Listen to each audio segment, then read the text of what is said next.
이 시간 하나님께서 우리에게 주시는 말씀은 디모데전서 4장 1절에서 5절까지 신약 339면입니다.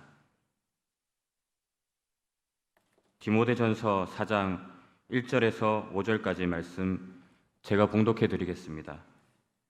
그러나 성령이 밝히 말씀하시기를 후일에 어떤 사람들이 믿음에서 떠나 미혹하는 영과 귀신의 가르침을 따르리라 하셨으니 자기 양심이 화인을 맞아서 외식함으로 거짓말하는 자들이라.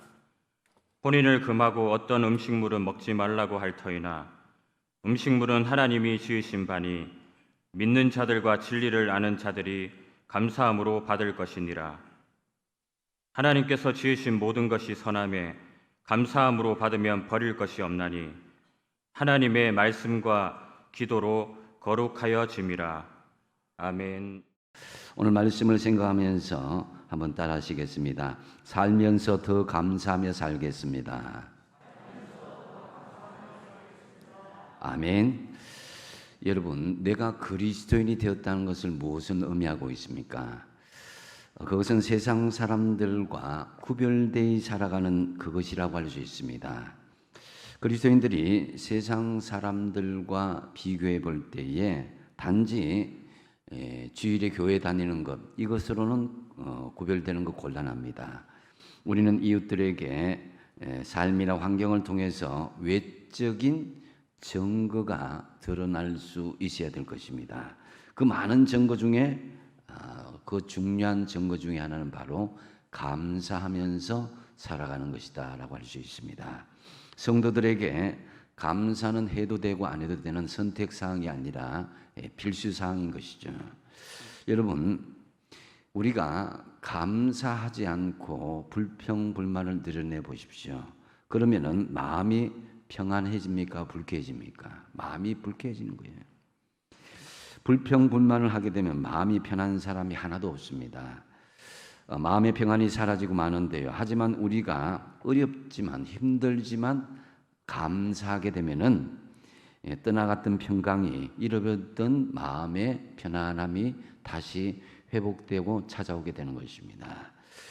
그래서 우리는 기분 나쁘고 마음이 불편한 사실, 이것 때문에 함부로 불평불만할 것이 아니라 어떤 경우에도 믿음의 자녀들은 감사할 수 있는 마음의 자세가 되어야 된다는 거죠. 골로새서 3장 15절 말씀을 같이 한번 읽어보겠습니다. 시작. 그리스도의 평강이 함을 주장하게 하라. 너희는 평강을 위하여 한 몸으로 부르심을 받았나니 너희는 또한 감사하는 자가 되라. 아멘. 주님이 주시는 평강, 마음의 편안함이 우리 속을 주장하게 된다는 거죠. 우리는 그래서 이 편안하고 평강의 마음으로 한 몸이 되어서 부름을 받았는데 이것이 바로 감사하는 자로 통해서 이루어진다는 거죠. 그래서 마음의 평강과 감사는 따로 떨어져 있는 것이 아니라 한 가정에 있는 가족과 같은 것이다라는 거죠. 그래서 심령의 평안을 원하시면 무조건 감사할 수 있어야 된다는 거죠. 지금 당장 마음이 불편하고 평안치 않더라도 감사하게 되면은 이 평안한 마음이 어느 순간에 찾아오게 되는 거예요. 다른 것으로 우리가 평강을 얻으려고 하지 말고 잃어버렸던 돈을 찾고 잃어버렸던 여러 가지를 회복하기 전에 먼저 내 마음속에 평강을 찾으려면은 감사할 때에 떠나갔던 평강과 떠나갔던 편안한 모습이 회복되게 될 것입니다. 그래서 저는 우리의 삶에 여기에서 감사를 더하라고 말씀드리고 싶습니다. 이 말씀이 뭐냐면은 내가 평소에 감사할 일이 있다면 거기에다가 감사를 또 더하라는 것입니다. 또 삶에 무의미하고 감사한 조건이 없더라도 거기에 감사를 더하라는 것입니다. 아울러 내 삶에 고난이 닥친다 할지라도 거기에 감사를 더하라는 것입니다. 우리의 주어진 모든 삶에 감사를 하나 더 더해 보십시오. 그때 하나님께서 우리에게 마음의 불안감은 점점 사라지게 해주시고 하나님이 주신 평강이 어느 날 갑자기 조용히 우리에게 다가올 것입니다. 한번 따라하겠습니다. 감사한 삶에 감사를 더하겠습니다. 감사할 내용이 없는 삶에 감사를 더하겠습니다. 힘들고 아픈 삶에도 감사를 더하겠습니다. 아멘. 예, 우리의 삶에 감사를 더한다는 것은 조건이 없습니다. 어떤 경우에도 항상 범사에 감사하는 것이 하나님의 명령인 것이죠. 바로 오늘 본문 말씀에도 바울은 어린 나이에 이 고린도 교회 담임이 된 디모데에게 감사할 것을 강조하고 있습니다. 3절 하반절에 보면은 믿는 자들과 진리를 아는 자들이 감사함으로 받을 것이니라. 믿는 자들과 진리를 아는 자들은 뭡니까? 예수 그리스도 안에서 거하는 사람들입니다. 주님의 자녀들은 다 모든 것을 감사함으로 받으라는 것입니다. 어떤 것이든지 어떤 환경이든지. 그래서 이 어린 나이의 디모데에게 에베소 교회는 너무나 감당하기가 힘든 교회였습니다. 이 에베소는 상업의 중심지였고 사람들은 물질에 대한 욕구가 굉장했습니다. 그래서 그 에베소 사람들의 최상의 꿈은 부자가 되는 것이었어요. 에베소에서는 이 다이아나를 위한 신전이 있었는데요. 이 신전은 돈을 좋아하는 도시 상인들에게 신전인 동시에 은행과도 같은 역할을 했습니다. 이 사람들은 이익을 얻기 위해서 다이아나를 숭배했고 당시 에베소 모든 사람들은 이 돈을 모으기에 거의 미쳐 있었습니다. 당시 에베소 사람들이 예수를 믿게 된 주요 동기도 물질적인 부유함이었습니다. 신앙의 대상인 다이아나에서 예수님으로 옮겼을 뿐이었습니다. 디모데전서 6장 5절 말씀에 바울은 그래서 마음이 부패해지고 진리를 잃어버려 경건을 이익의 방도로 생각하는 자들이 다툼이 일어난다 그랬습니다. 그만큼 이 경건한 것을 자기의 이익의 방도로 생각하고 서로 다투다 보니까 교회가 건강한 교회로 세워지지 못한 그런 모습들이 있었습니다. 심지어 경건을 이익의 방도로 여기고 마음이 부패해지고 진리를 잃어버린 채 다툼이 일어났다는 그랬는데요. 이 에베소 교회 안에는 이것을 외치는 거짓 교사들이 있었다라는 거죠. 그들은 사람들에게 예수를 믿으면 부자가 되고 예수 믿으면 장사가 잘 되고 또 물질이 큰 축복을 받는다. 물론 이 말씀이 맞을 수도 있지만 정답은 아닙니다.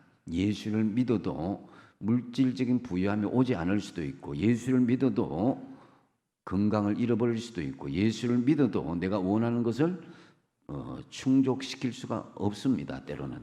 그래서 바울은 이 거짓 교사에 대해서 분노하면서 디모데를 에베소 교회에 파송했던 것입니다. 디모데전서 6장 6절에 이렇게 말씀합니다. 자족하는 마음이 있으면 경건은 큰 이익이 된다. 그래. 내게 주어진 것에 스스로 만족하게 되면 경건에도 큰 이익이 된다는 말씀인 것이죠. 그래서 우리는 경건의 기본적인 자세는 자족하는 마음이다 하는 거죠. 내게 주어진 모든 환경에 감사하며 만족할 수 있는 마음, 이 자족하는 마음이 있을 때에 영적으로도 경건하고 거룩한 삶을 이어나갈 수 있게 된다라는 것입니다. 그래서 우리는 지금 세상에서 누리는 모든 것이 내 것이라는 이런 집착을 내려놓을 수 있어야 됩니다. 그래서 내가 어떻게 모은 재산인데, 내가 어떻게 키운 자식인데, 내가 어떻게 이만큼 올라왔는데라는 그런 내 것이라는 생각과 망상을 내려놔야 됩니다. 모든 것을 하나님께서 우리에게 사는 동안 잠시 빌려주신 거예요. 내 몸뚱아리까지도. 우리는 그것을 위탁 관리하는 청직일 뿐입니다. 이에 바울은 주어진 것에 자족하지 못하고 감사하지 못하는 에베소 교인들을 향해서 오늘 본문 4절에 이렇게 말씀하죠. 하나님께서 지으신 모든 것이 선함에 감사함으로 받으면 버릴 것이 하나도 없다라는 거죠. 그래서 사람들은 하나님께서 주신 어떤 작은 것이라도 감사함을 받아야 된다는 거죠. 여러분, 이까지 것 하지 마시고 그 작은 것이라도 하나님 주신 것이라고 감사하며 받으면 버릴 것이 하나도 없다는 거죠. 그렇다면 우리의 삶에 감사를 더하게 되면 우리 삶에 어떤 역사가 일어날 수 있겠습니까? 먼저 우리가 바른 영적 분별의 자세를 취할 수 있게 된다는 것을 말씀합니다. 오늘 본문 서두에서는 역설적으로 삶에 감사하는 믿음의 자세를 가지지 않으면 바른 영적인 분별의 자세에서 벗어나게 되어서 세 가지 잘못된 방향으로 나타나게 된다는 것을 경고하고 있습니다.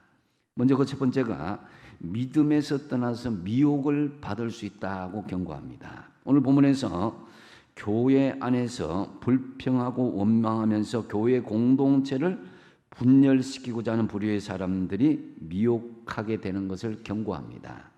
1절 말씀에 그러나 성령이 밝히 말씀하시기를 후일에 어떤 사람들이 믿음에서 떠나 미혹하는 영과 귀신의 가르침을 따르리라고 말씀합니다.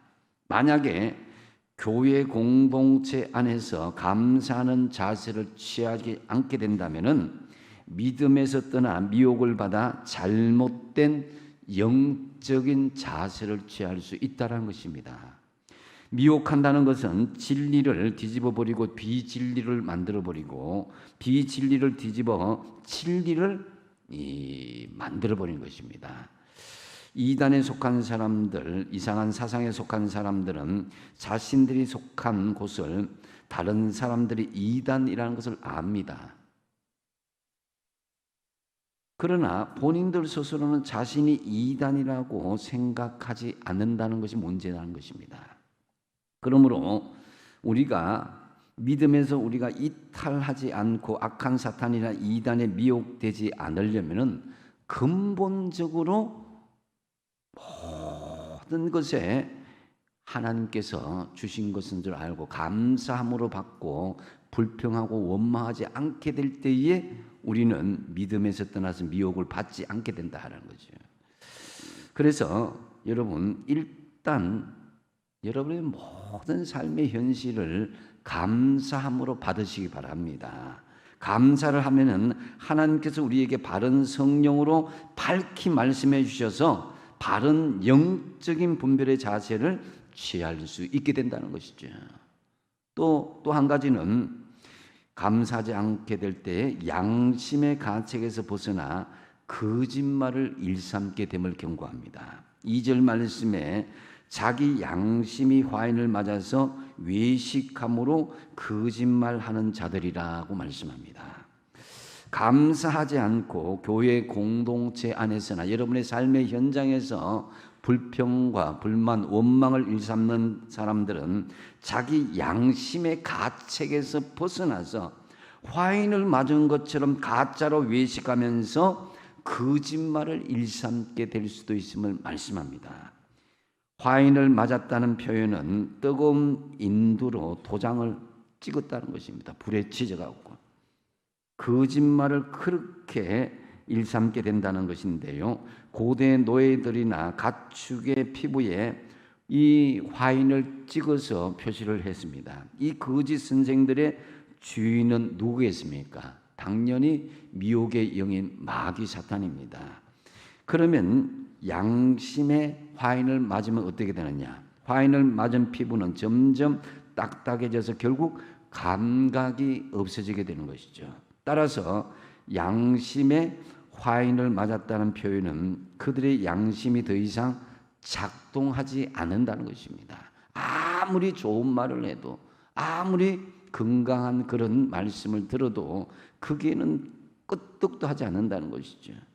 악한 행동에 대해서 아무런 양심의 가책을 느끼지 않고 거짓말을 하면서도 안색도 변하지 않게 된다는 것입니다. 신천지 이단의 경우에는요, 모략 전도라는 게 있다고 합니다. 이 모략 전도라는 것은 교육을 시켜서 사람들에게 양심의 화인을 맞은 사람처럼 만들어 버리는 거예요. 한 사람 전도를 위해서 서너 명은 기본이고 심지어 10명 이상까지 그들을 동원해서 한 사람에게 거짓말로 모략으로 전도를 합니다. 거짓말로 사람들이 다 연기를 하는 거예요. 말씀 전하는 어떤 선교사님, 목사님, 교사가 마침 귀국에 있는데 지나다가 마침 근처에 있는데 하면서 거짓말하면서 성경 공부 좀 해보지 않겠느냐, 이렇게 거짓말로 미혹을 하는 것입니다. 심지어 이들은 미리 전도 대상자의 모든 가정사를 아는 사람들로부터 조사하고 정보를 받아서 그들은 모르는 것처럼 우연한 것처럼 위장해서 영적으로 깨어있는 것처럼 그들에게 이 사람들을 놀래키는 말을 합니다. 이미 그 사람에 대한 정보를 다 알고 있기 때문에. 그래서 이 가정에 자살한 사람이 있어서 사탄이 역사하는데 물리쳐야 된다. 우리 집에 그런 사람이 있는데 어떻게 하시냐고. 그 사람 그러면 기도해 보니까 안다. 이런 거짓말을 함부로 하는 거예요. 이 가정의 가족 중에 아무 개가 큰 잘못하는 거 같은데 그 사람 회개하지 않으면 하나님 큰일 낸다. 아니면 자녀가 지금 게임에 미쳐서 정말 문제가 심각하다. 이런 식으로 모략을 하면서 거짓말로 전도하게 된다는 거죠. 여러분, 대개 이 거짓말에 속아나는 부류의 사람들이 어떤 사람이겠습니까? 기존의 교회의 교역자나 성도들에게 불평, 불만을 품고 비판적인 자세를 가지면서 감사를 하지 않는 사람들이라는 공통점이 있습니다. 여러분, 삶의 어떤 경우에도 감사를 더하시기 바랍니다. 기뻐도 슬퍼도 아무 일이 없어도 거기에다가 일단은 플러스 감사를 하시기 바랍니다. 그러면 거짓말을 하지 않을 뿐만 아니라 거짓말하는 사람의 미혹에도 넘어가지 않게 될 것입니다. 또 한 가지는 잘못된 사상을 주장하며 율법적인 정죄를 할 수 있음을 경고하고 있습니다. 3절 상반절에 보면은 혼인을 금하고 어떤 음식들은 먹지 말라고 할 테이나 라고 말씀합니다.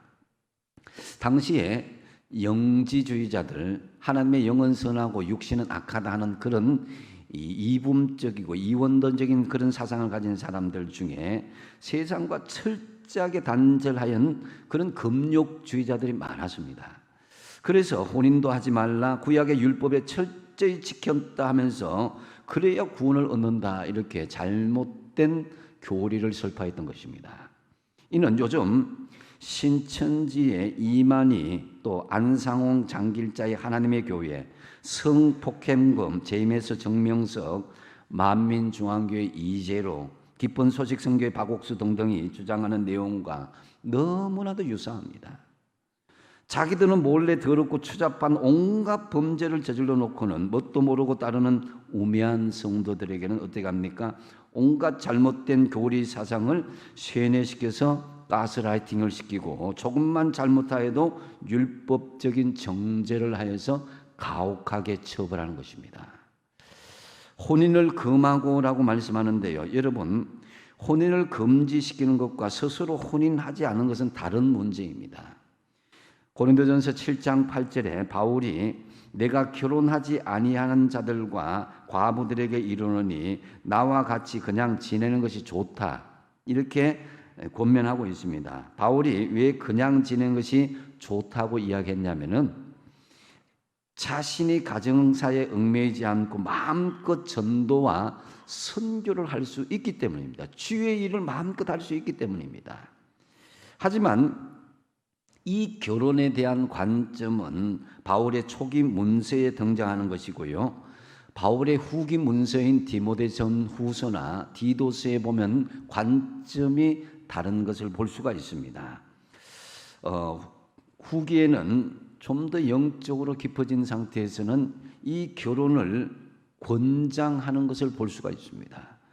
디모데전서 3장 5절 말씀에 사람이 자기 집을 다스릴 줄 알지 못하면 어찌 하나님의 교회를 돌보겠느냐 그랬습니다. 하나님의 교회 공동체 안에서 지도자가 될 사람들, 교회 공동체 안의 구성원들이 가정을 돌보지 못하면서 교회를 돌볼 수 없다는 것입니다. 그러므로 결혼을 해서 건강한 가정을 세우라는 그 말씀을 하고 있는 것이죠. 혹 지금 결혼을 미루거나 결혼에 대해서 부정적인 자세를 가진 생각하신 분들 하루속히 결혼하여서 가정을 이루도록 기도하시기 바랍니다. 여러분들 자녀들 손주들 혼자 사는 게 편하다고 좋다고 그럼 네 마음대로 살아라 방치하지 말아야 돼요. 하나님의 창조 원리는 가정을 이루는 것입니다. 그래서 가정을 세울 수 있도록 기도하시기 바랍니다. 또 디도서 1장 6절에 보면은 각 성에 세우는 장로의 조건으로 이렇게 이야기합니다. 책망할 것이 없고 한 아내의 남편이며 방탕하다는 비난을 받거나 불순종하는 일이 없는 믿는 자녀를 둔 자라야 할지니라 그랬습니다. 이거 뭐냐면 결혼한 건강한 가정을 가진 사람이 장로의 자격이 있다라는 말씀입니다. 그래서 여러분 이처럼 교회와 사회의 기초는 가정입니다. 가정이 건강하고 튼튼해야 교회가 건강하고 사회도 건강하게 세워질 수가 있습니다. 교회와 사회를 와해시키려 하는 악한 무리가 가장 먼저 공격하는 것이 가정입니다. 그리고 어떤 음식물을 먹지 말라 이렇게 말씀하는데 그것은 바로 우상에 바쳐진 재물을 이야기하는 것입니다. 이것은 바울의 입장이 뭐냐면 4절에 보면은 하나님께서 지으신 모든 것이 어떻다고요? 선하다 그랬습니다. 그래서 감사함으로 받으면은 버릴 것이 없다라는 거죠. 이 근본적으로 이제 감사함으로 받는다는 것은 이제 하나님께 주신 음식은 감사함으로 받으면 별 문제가 없다라는 것입니다. 근데 여기에서 이제 지나치게 비약하여서 해석하면은 곤란하게 되는 것이죠. 몸에 해로운 음식도 먹어도 된다라는 것은 아니라는 것입니다. 이것은 상식인 것이죠. 술과 담배, 마약 또는 해로운 음식들을 함부로 취하여 먹는 것은 하나님께서 주신 몸을 함부로 다루고 취급하는 것과 같은 것입니다.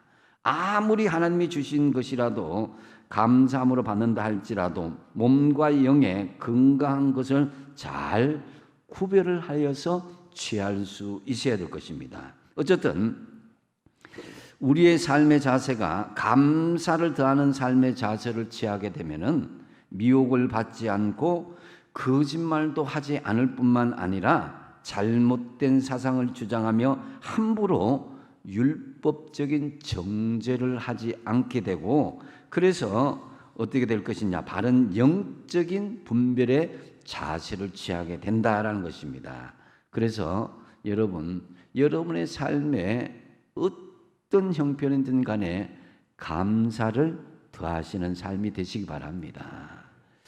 또한 삶에 감사를 더하게 되면은 이 말씀과 기도로 거룩함의 이름을 말씀하고 있습니다. 5절 말씀에 보니까 하나님의 말씀과 기도로 거룩하여진다고 말씀하고 있습니다. 하나님의 말씀은 우리의 상식과 생각과 전통과 악한 가르침에서 하나님의 기준, 하나님의 표준으로 나아갈 수 있도록 인도해 주십니다. 거짓 진리를 뛰어넘어서 진리로 나아가게 한다는 것이죠. 예수 안에서 구원받은 우리는 하나님 안에서 창조의 원리 안에서 살아가는 것입니다. 그러기 위해서 우리는 하나님의 말씀을 잘 익히고 배울 수 있어야 되는 것입니다. 그렇게 하나님의 말씀으로 배우게 되면 그것을 받을 때에 기도함으로 우리는 거룩함에 이르게 될 뿐만 아니라 자연스럽게 감사의 삶을 표현할 수 있게 된다는 말씀입니다. 삶에 감사를 더하는데 말씀과 기도로 이르지 않게 된다면 그것은 위장된 거룩함일 수도 있습니다. 요셉이 하나님의 주권을 믿지 않고 만약에 형들이 자신을 팔았다는 이 악행에 집착하여서 불평과 원망의 자세로 나아갔다면, 하나님께 감사하지 않고 기도하지 않는 자세로 나아갔다면 어떻게 되었습니까? 보디발의 집에서 노예로 살 때에 불평과 원망을 하고 기회가 되면 형들에게 복수하리라는 앙심을 품었다면 어떻게 되었겠습니까? 하나님의 원대하신 계획은 요셉을 통해서 결코 이루어질 수가 없었을 것입니다. 그래서 요셉은 하나님께서 주신 꿈과 주신 말씀을 기도로 잘 성화시켰고, 그러므로서 더욱더 거룩한 믿음으로 성화된 삶을 살 수가 있었던 것입니다. 어떤 형편이든지 감사하시기 바랍니다. 또 하나님의 말씀과 기도로 거룩에 이르시기 바랍니다. 우리는 어떤 일을 당했을 때 이거는 아니지요 라는 생각을 가질 때가 있습니다. 하필이면 왜 나에게 이런 일이 생겼습니까? 다른 사람도 이와 유사한 일을 당하는데, 일이 겪는데 나는 유독 더 힘든 일, 어려운 일, 정말 시험당한 일을 왜 나에게만 있습니까? 라고 부정하고 거부합니다. 그러나 그것조차도 하나님께서 허락하신 일이라고 한번 받아들여 보십시오. 그래서 우리는 그런 일을 당했을 때에 이렇게 생각해야 됩니다. 그럴 수도 있고 나에게도 이런 일이 있을 수도 있고 다 하나님의 계획이 있을 거야 라고 생각할 수 있길 바랍니다. 그래서 내 삶의 어떤 형편이든 간에 그것을 수용하고 감사하는 믿음의 자세를 가져야 우리의 믿음이 기도와 말씀의 거룩함에 성숙한 단계에 이를 수 있다라는 것입니다. 로마서 5장 3절 4절 말씀을 같이 한번 읽어보겠습니다. 시작. 다만 이뿐 아니라 우리가 환난 중에도 즐거워하나니 이는 환난은 인내를, 인내는 연단을, 연단은 소망을 이루는 줄을 알미라. 아멘. 하나님은 우리의 모든 삶을 통해서 소망의 일을 하시려고 준비하시는 것입니다. 우리에게 지금 닥친 모든 일은 하나님께서 새롭게 하시려고 우리에게 지금보다 더 큰 소망을 주시기 위해서 준비하시는 연단의 과정이다라는 거죠. 그래서 4절에 보시면은 다시 보면은 하나님께서 지으신 모든 것이 어떻다고요? 선하다는 거예요. 여러분의 삶의 현장에 주어진 모든 것이 적용하면 선하다는 것입니다. 그렇기 때문에 어떤 형편이든지 어떤 자세로 받아야 된다? 감사함으로 받으라는 것입니다. 그래서 여러분, 내 생활의 모든 삶의 현장에 있는 모든 것들이 이건 아니야, 이건 없어져야 돼, 이건 시간이 지나면 잊어버려야 돼, 이게 아니라 하나님이 주신 것으로 받으면 버릴 것이 하나도 없다. 모든 것이 선함에 버릴 것이 하나도 없다라는 생각을 가질 수 있어야 됩니다. 세상 사람들은 때로는 내가 정말 쫄딱 망했을 때에 저 사람 이제 일어설 수도 없고 이제 끝났구나 이렇게 생각할 수밖에 없는 상황일지라도, 또는 원수가 나에게 악행을 저지르고 비방한다 할지라도 그것은 분명히 하나님의 주권 밖에서 일어난 게 아닙니다. 믿음의 사람들에게는 하나님께서 요셉의 형들의 악행을 선으로 바꾸었듯이 우리 원수들의 비난과 악행, 세상의 여러 가지 어려움과 힘든 일들 하나님께서는 선으로 바꿀 수 있습니다. 세상 모든 사람들 눈에 잘못된 것으로 보이는 일조차도 하나님께서 선한 결과를 우리에게 주고 계심을 믿을 수 있기를 바랍니다. 암은 누구도 피할 수 없는 시대가 지금 되어가고 있습니다. 수명이 늘어가면서 세포도 늙고 손상을 받기 때문인데요. 현재 진단받지 못하고 죽은 사람을 포함하면은 전문가들은 2명 중에 1명은 일생에 한 번은 암에 걸린다고 합니다. 금연과 절주, 운동을 아무리 하고 노력해도 암은 세포 분열 과정에서 랜덤으로, 그러니까 무작위로 생길 수도 있다는 것입니다. 그런데 수년 전 존스 홉킨스 대의 연구 결과에 의하면은 인간의 면역이 암세포 정식을 어느 정도는 억제할 수 있다라는 거죠. 이 면역을 키우는데 핵심은 뭐냐? 올바른 섭생이라고 이야기했습니다. 즉, 잘 먹고 잘 자고 잘 쉬고 운동도 열심히 하고 몸에 나쁜 것을 하지 않는다는 것입니다. 마음을 편안하게 가지는 것과 같은 것이죠. 감사하며 살아가는 것과 같은 것입니다. 그래서 과로와 스트레스는 면역을 떨어뜨리고 염증을 증가시킬 수밖에 없습니다. 이는 오늘 말씀과 연결하여 볼 때에 삶에 감사를 더하는 것과 같은 이치입니다. 매사 어떤 조건이든지 간에 여러분의 그 현실 가운데에 더하기 감사를 하시기 바랍니다. 그래서 우리 삶에 주어진 어떤 것들, 아픔이든지 기쁨이든지 아니면 평범한 일이든지 간에 나를 사랑하심이 분명한 하나님의 주권의 손길로부터 주어진 모든 삶의 현장이라고 믿는다면은, 그것을 감사함으로 받는다면은 모든 것이 영적인 면역이 생기고 육적인 면역도 생기고 건강하게 될 수 있다는 것입니다. 그래서 여러분의 삶에 감사를 더하시어서 말씀과 기도로 거룩함에 이르시기 바랍니다. 이제 말씀을 정리합니다. 오늘은 맥주 감사주일입니다. 2023년 전반기 동안 하나님께서 여러분에게 베풀어 주신 감사를 한번 생각해 보십시오. 감사한 내용이 나에게는 별로 없다고 생각할 수도 있습니다. 그러나 그렇지 않습니다. 찾아보면 감사할 내용들이 너무나 많이 있습니다. 하지만 알고 보면 또한 감사는 조건으로 하는 것은 아닙니다. 하나님께서 우리에게 주신 것은 다 선한 뜻으로 주셨다고 그랬습니다. 그렇기에 기쁨과 즐거울 때만 감사하는 것이 아니라 아픔과 슬픔, 절망 중에서도 일단 감사함으로 받으면은 버릴 것이 하나도 없다라고 말씀합니다. 내가 지금 마귀와 귀신의 가르침을 따르고 있고 악한 길로 가고 있는지, 혹 내가 양심의 화인 마단지를 아닌지 확인하는 방법은 간단합니다. 내게 주어진 모든 상황 가운데 내가 감사하며 살아가고 있는가, 불평과 원망으로 살아가고 있는가, 여기 보면 간단하게 진단할 수 있습니다. 여러분의 삶이 어떤 형편이든지 일단 더하기 감사를 하십시오. 오늘 말씀에서 우리 삶에 감사를 더하게 되면 어떻게 된다고 말씀합니까? 바른 영적인 분별의 자세를 취할 수 있음을 말씀합니다. 미혹을 받거나 거짓말을 일삼거나 잘못된 사상을 주장하거나 율법적인 정죄에서 벗어나게 되어서 바른 영적인 분별의 자세를 가지게 된다는 것입니다.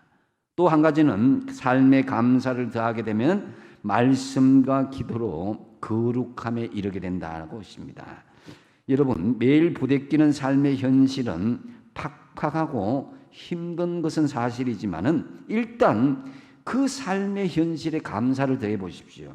그렇게 되면 말씀에 빠져들게 되고 더 깊은 기도에 이르게 되고 어느 순간 거룩함에 이른 자신의 모습을 보게 될 것입니다. 참으로 감사하면 감사를 더하고 평범한 일상에도 감사를 더하고 고난 중에서라도 감사를 더하심으로 평안함이 넘치는 거룩한 하나님의 백성으로 승리하는 저와 여러분 되시기 바랍니다.